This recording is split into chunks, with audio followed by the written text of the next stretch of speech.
also big news about DNA, unknown DNA that was found in Nancy Guthrie's home. Moments ago, I spoke with Pima County Sheriff Chris Nanos about it. Sheriff Nanos, I want to first talk to you about the DNA that you are testing. You have unknown DNA that you have found, DNA that does not match anybody in the Guthrie family, does not match anybody working for Nancy Guthrie inside her home. This sounds like this could be a significant lead. Well, we found DNA and we eliminated some people, yes. And yes, it's significant when we find somebody that certainly matches that for sure. But right now, there's a lot of significant leads we're working. I think that video was very key to us, and we're tracking down some things there too. So we as of what's today? I'm sorry, it's Friday. So as of Wednesday, we had over 18,000 leads here. The FBI had some 15,000 leads there.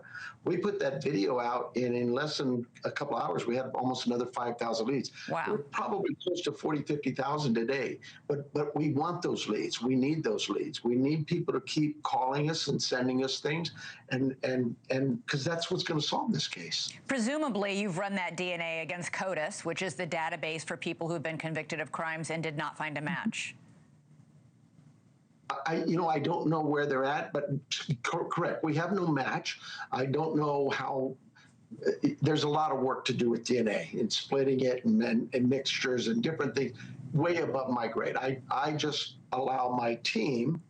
They deal with this stuff all the time. They're the experts, the FBI as well, and we let them come to us and tell us what it is they need, and we help them with that. Did you find this DNA inside the house or outside the house?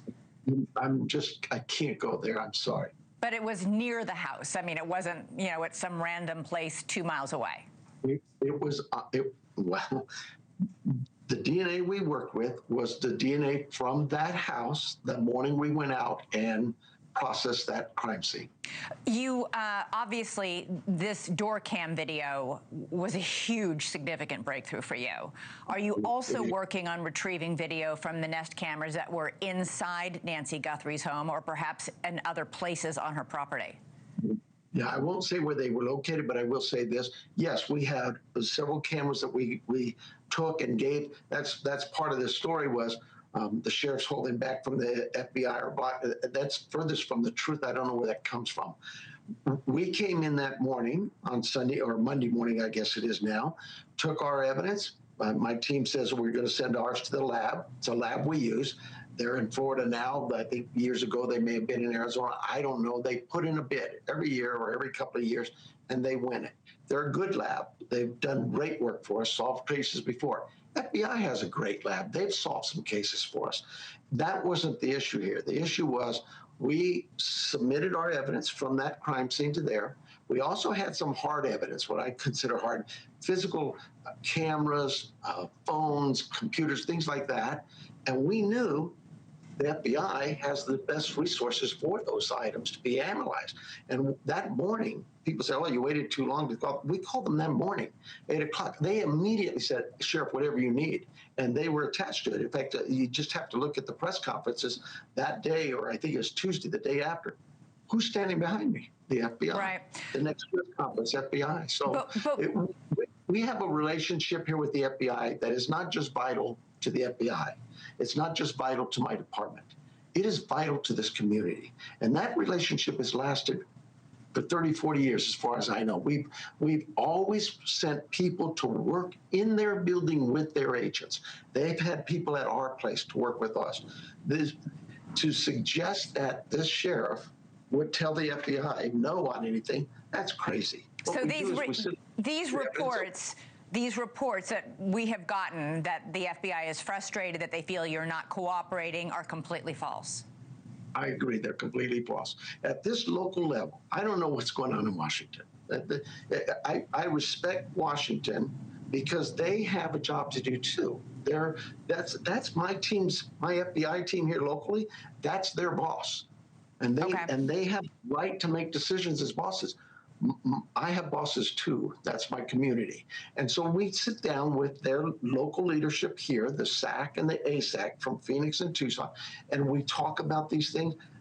I've spent more time talking to you, probably 10 times more, than talking to the Sachs about this DNA going to their lab or our lab. It was nothing more than simply a matter of, I have a lab that has all of our evidence. They have our markers for the family and people we want. Maybe it's the landscaper or the pool guy, all of those there.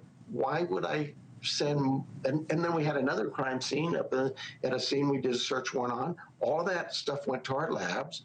And so when they brought me the glove that was found some 2 miles away, they said, we'll send it to our lab. I said, well, why do that? Let's just keep it all in one place. Keep it all in one place. Okay, we should say for our audience that the SAC is the special agent in charge of the FBI. Getting back to the other Nest cameras, when do you think we might see how, I mean, I know this is an arduous process. Google helped out with the doorbell cam. When might we see the video from the other cameras? You know, we looked at it and said, you know, the FBI, you guys take this on. Just like the ransom notes, they're great at that. They handle it. They deal with it.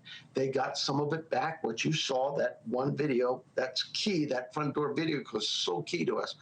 We're hopeful that the other cameras can be done the same with, but we have not heard. We know they were submitted, I think, to Google, and Google said, we'll try our best, but we've not heard back.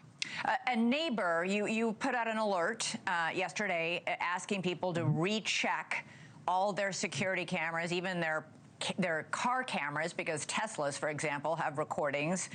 You asked everybody to check from January 1st until February 2nd, which is a massive time frame. There has been video that has emerged from January 23rd, and this is from a home about 6 miles from Nancy Guthrie's home. It shows a man on the front step at about 5 a.m. Are you investigating this, and do you know whether it's related? So we have, like you suggest, a lot of video to go through.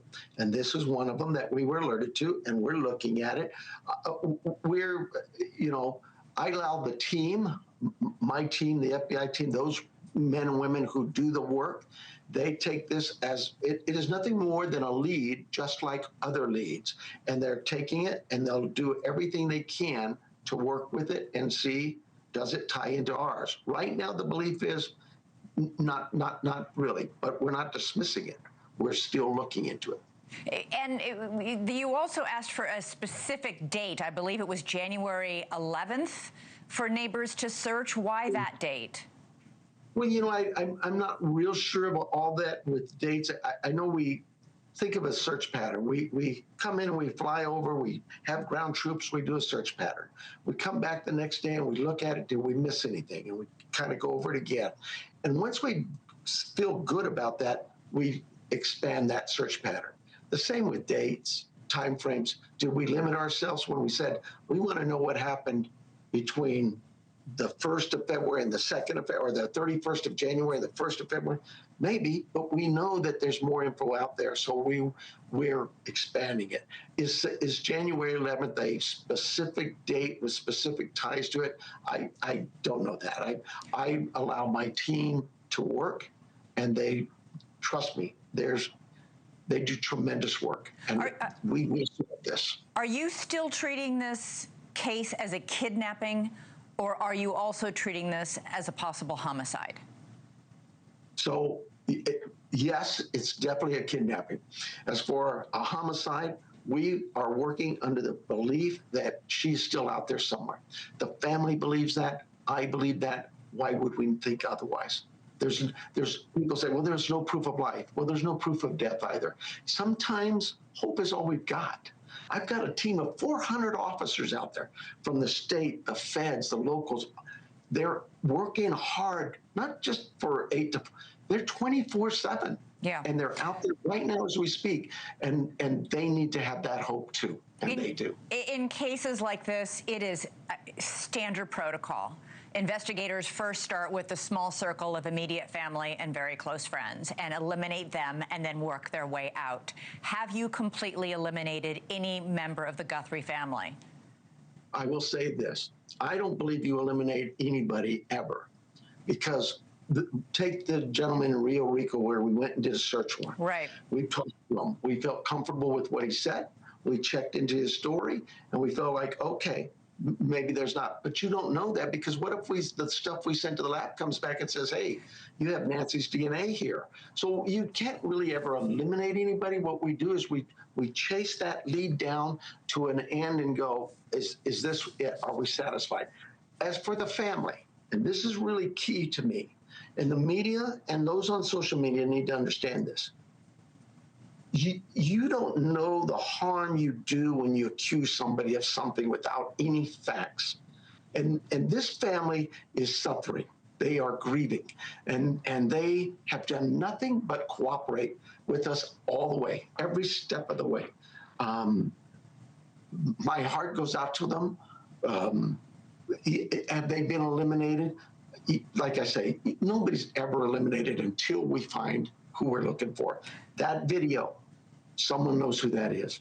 That's who we need. We need somebody to tell us this is who this man is. And very quickly, you brought up the glove that was found about 2 miles away. Do you think that glove was dropped by whoever took Nancy Guthrie? You know, well, every piece of evidence, just like every clue, is vital. And I would never tell my community, oh, don't bother us with that. Don't bother. But that glove was 2 miles away. So we prioritize it. We look at it. We'd be crazy not to go and pick that up and look at it. But since then, we've had reports of gloves being found 5, 10 miles away. We still go out there and grab those, and we look into it, and we prioritize it and prepare it for processing of evidence. But you haven't discovered whether or not Nancy Guthrie's DNA was on that glove? The glove was sent for DNA, and that's all I know right now. You're still waiting. I'm sure if her DNA was on that, Sheriff, you would have been the first person to get that phone call. I would hope so. Do you have any doubt you're going to solve this case? Do you have any doubt we're ever going to know what happened? No, I have complete trust in my team. This is a team of young men and women, and now we have several teams of young men and women who do this every day. I would put their work up against anybody. Their homicide rate solvency is probably closest to 100% of any city this size. We're going to solve this. We're going to find this person, and we're going to find Nancy. Sheriff Chris Nanos, thank you so much for joining us. Really appreciate it. Thank you, Bill. Thank you for watching. Subscribe below and download our NewsNation app right now on your phone, and you will get fact-based, unbiased news for all Americans.